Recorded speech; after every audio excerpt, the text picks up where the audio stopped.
What is up, fellow YouTubers? This is your friendly neighborhood Galaxy bringing you a Call of Duty Black Ops 2 gameplay commentary. And wow, we are really late with this. I think it was 2 months ago I said that I would be posting commentary or something like that from Black Ops 2 and Halo 4. And yeah, that kind of fell through because I was too lazy to bother recording footage. But hey, I just took a day out, I put my TV on, put my Dazzle in, and I recorded a lot of content. So yeah, you could see semi-regular updates from me for a while. Oh me, oh my. And it's both equivalent Black Ops 2 and Halo 4. And I know I said, oh, don't expect a lot of Black Ops 2 from me because I really don't like the game. But since that initial commentary a month or two ago, I have changed my mind. I do enjoy Black Ops 2.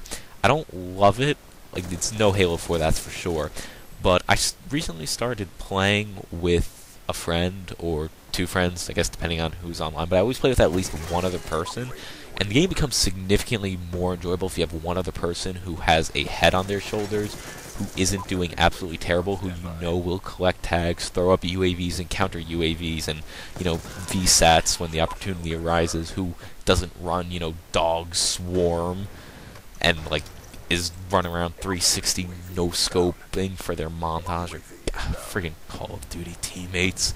Can never trust them. If I had to rank the top three causes of death across the entire spectrum of Call of Duty, it would probably be, of course, bad spawns, teammates causing you to die in some way, shape, or form, such as you trust 5 of them to kill the one enemy who's you weakened, and they don't, and you don't expect them to be that bad. And 3 would probably be mistaking potted plants for people, or pieces of debris flying across the battlefield for people. That happens way too much. I swear to God, if I had a nickel for every time I run into a room and shot in the corner at a bamboo tree or, you know, whatever the heck that thing is that they have, I would be a very rich man.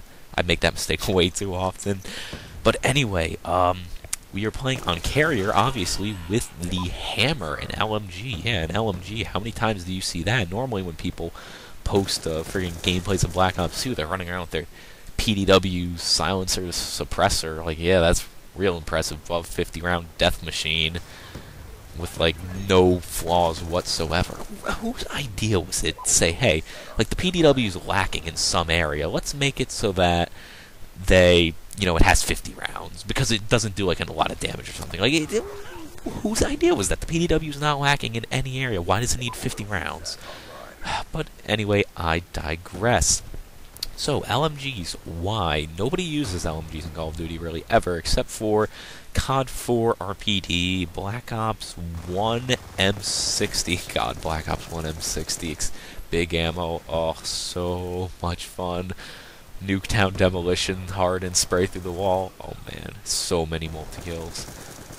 But yeah, aside from those two LMGs, LMGs are really neglected in Call of Duty. They are always severely underpowered. They're always lacking because assault rifles always outclass them in every way, shape, or form. But in Black Ops 2, the LMGs they're pretty good. They're slower than assault rifles. However, because the maps are so much smaller than they are in the other Call of Duties, it's not quite as big of a deal, because traversing from one end of the map to the other takes a really short amount of time, even with you running at LMG speeds. And the big difference between assault rifles and LMGs in this game is LMGs have slower handling speeds, but they gain, in exchange, much larger clips, and also increased penetration value. That means that FMJ you really don't need, and you can just still wallbang everything. So really good for spraying those campers who sit in their little windows, you know, just, you don't need to shoot their heads, you can shoot underneath them. And right here, see, that guy did he just spawn there? Yeah, they're spawning back there. Like, really, game? Like, I'm right here. If it wasn't for the VSAT, I would have died there. I never would have thought to check back there. And look, they're still spawning. Like, why? And that was my bad for trying to rush him, but whatever. Anyway, another reason why LMGs are so much better in Black Ops 2 as a whole, the LMG class as a whole, compared to the other Call of Duties, is this is all after the patch, by the way. Pre-patch, LMGs in this game are really bad. The patch increased their ADS speed significantly, so they're now actually pretty usable. Anyway, going back on topic, another reason why the LMGs are so much better in this game is because of the attachments. You now have Quick Draw and Stock, which Quick Draw, faster ADS speed, and Stock, oh god, I said Stalker. Stock it allows for you to move faster while ADSing, so that whole ADS disadvantage no longer present.